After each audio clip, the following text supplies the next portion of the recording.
One of the other tactics they use is called psychological projection. I may have mentioned this before, but it's where Sigmund Freud, a psychologist, said that rude people will deny in themselves a negative quality, but attribute that exact quality to someone they don't like. And so little kids do it. I'm not the mean one, you're the mean one. And a wife beater will beat the tar out of his wife and say, well, it's your fault because you provoked me. Or a Sharia man will rape a woman and blame her for it, saying, well, you tempted me, it's your fault. And so it's gotten into politics.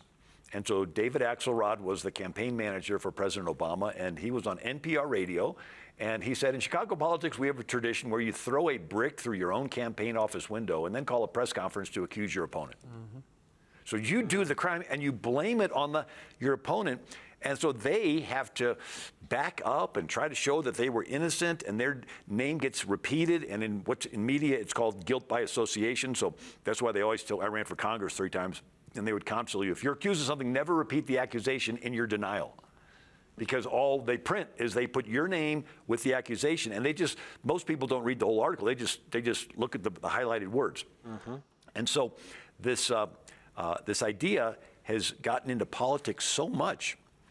For example, let's say there's a candidate running for president that's colluding with Russia, giving away 1/5 of the U.S. uranium in exchange for a $145 million contribution to her foundation. This would never happen. She would want to pay for a Steele dossier to accuse her opponent of colluding with Russia. His name gets smeared with it in the media.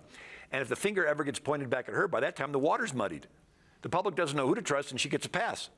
And then the investigation process is an excuse to subpoena all the evidence that could convict her and destroy it. Hard drives, servers, emails, text messages, just smash them all. Let's say there's another candidate running for president that's extorting Ukraine, saying, stop investigating my son or I will hold back billions of U.S. aid.